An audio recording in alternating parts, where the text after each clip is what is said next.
Halo, berjumpa lagi setelah sekian lama admin menghilang tanpa sebab seperti pejabat yang lari dari tanggung jawab. Kali ini ada satu pertanyaan umum yang mungkin kamu juga masih mengganjal di hati.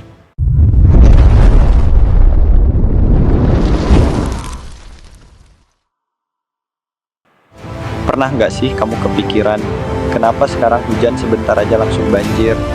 Kenapa tanah gampang longsor, udara makin panas, dan musim makin nggak jelas? Banyak orang bilang, ya namanya juga bencana alam. Tapi tunggu dulu, beneran alam? Atau ada peran manusia yang sengaja kita tutup-tutupi? Bayangin ini, hutan yang dulu rapat, sekarang tinggal foto kenangan. Pohon-pohon besar ditebang, diganti sawit, tambang, atau perumahan elit. Sungai yang dulu jernih, sekarang berubah jadi tempat buang limbah. Terus pas banjir datang, kita kaget. Seolah-olah alam tiba-tiba jahat. Padahal jangan-jangan alam cuma lagi menjawab apa yang kita lakukan. Kalau alam bisa bicara, mungkin dia nggak marah, dia cuma capek. Data demi data menunjukkan penggundulan hutan punya korelasi kuat dengan banjir dan longsor. Akar pohon yang seharusnya menahan tanah sudah nggak ada. Air hujan yang seharusnya meresap akhirnya langsung meluncur ke permukiman. Tapi ironisnya, setiap bencana datang, yang disalahkan selalu hujan, selalu cuaca, selalu takdir. Manusia aman, bersih, nggak tersentuh. Sekarang kita masuk ke bagian yang lebih nggak nyaman, kerakusan. Kata yang berat tapi pas. Dalam banyak kasus, eksploitasi alam bukan karena kebutuhan hidup, tapi karena keserakahan. Tambang dibuka tanpa reklamasi yang serius. Hutan dibabat tanpa mikir generasi berikutnya. Semua dikejar cepat, untung besar, waktu singkat, dampak belakangan. Siapa sebenarnya yang diuntungkan dari rusaknya bumi, dan siapa yang menanggung akibatnya? Jawabannya hampir selalu sama. Yang untung segelintir, yang kena dampak jutaan. Petani gagal panen karena cuaca ekstrem. Warga pesisir kehilangan rumah karena abrasi. Anak-anak tumbuh dengan udara kotor dan air tercemar. Ini bukan sekadar isu lingkungan, ini isu keadilan. Dalam Islam, konsep ini sebenarnya sudah lama dibahas. Manusia itu khalifah di bumi, artinya bukan penguasa sewenang-wenang, tapi penjaga. Tapi coba jujur, hari ini kita lebih sering bertindak sebagai pemilik rakus, bukan penjaga amanah.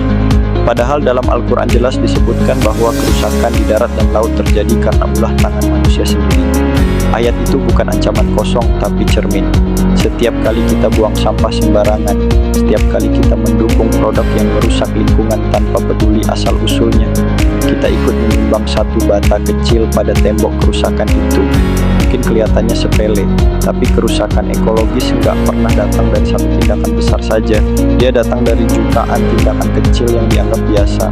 Sekarang coba kita bahas perubahan iklimnya. Banyak yang mikir ini isu jauh, urusan negara besar, padahal dampaknya paling terasa justru di negara berkembang.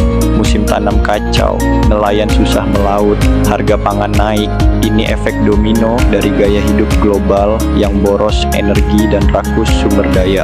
Kalau kamu merasa nggak melakukan apa-apa, bisa jadi itu justru masalahnya. Diam, cuek, dan merasa nggak terlibat adalah bahan bakar paling ampuh bagi kerusakan ekologis.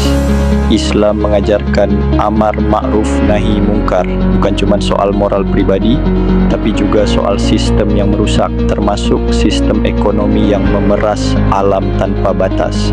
Menariknya, Islam punya konsep mizan keseimbangan. Alam diciptakan seimbang, dan tugas manusia menjaga keseimbangan itu. Ketika keseimbangan rusak, jangan heran kalau akibatnya balik ke manusia sendiri. Banjir, kekeringan, penyakit, krisis pangan, semuanya saling terhubung. Bencana itu bukan azab instan, tapi akumulasi.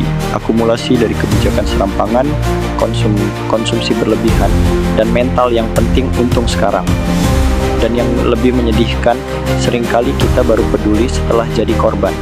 Padahal, mencegah selalu lebih murah daripada memperbaiki. Lalu apa yang bisa kita lakukan? Apakah semua ini terlalu besar untuk individu? Jawabannya, iya dan tidak.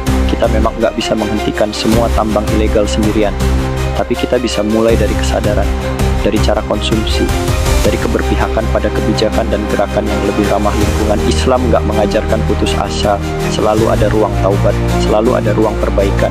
Bahkan menanam satu pohon pun dalam hadis bernilai sedekah. Artinya, sekecil apapun kontribusi ke alam itu berarti.